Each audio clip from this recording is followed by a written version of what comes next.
ବର୍ଷା ପାଗରେ ଘରେ ସମସ୍ତଙ୍କର ଇଚ୍ଛା ହେଇଛି ଖାଇବାକୁ ଘୁଗୁନି ଚାଟ୍। ସେଥିପାଇଁ ମାମା ସକାଳୁ ମଟର ବତୁରେଇ ଦେଇଥିଲା। ମଟରଟା ଭଲ ଭାବରେ ବତୁରି ଗଲା ପରେ ତାକୁ ଗୋଟେ ପ୍ରେସରରେ ନେଇ ସେଥିରେ ଅଳ୍ପ ଟିକେ ପାଣି ସ୍ୱାଦ ଅନୁସାରେ ଲୁଣ ଦେଇ 4ରୁ 5ଟା ସିଟି ଆସିବା ଯାଏ ମଟରଟାକୁ ସିଝେଇ ଦେଇଛି।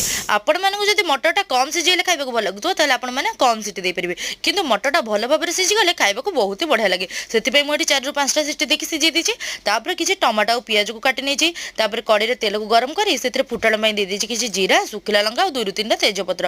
ତାପରେ କାଟି ରଖିଥିବା ଟମାଟୋ ପିଆଜ ଦେଇଦେଇଛି କିଛି କାଶ୍ମୀରୀ ଚିଲି ପାଉଡର ଆଉ ତା ସହିତ ସ୍ୱାଦ ଅନୁସାରେ ଲୁଣ।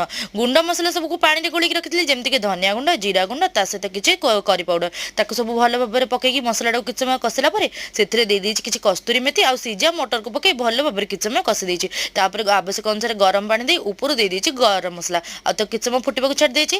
ଖଟା ପାଣି ପାଇଁ ସାଇଡରେ କିଛି ତେନ୍ତୁଳିରେ ପାଣି ପକେଇ ବତୁରେଇ ଦେଇଥିଲି।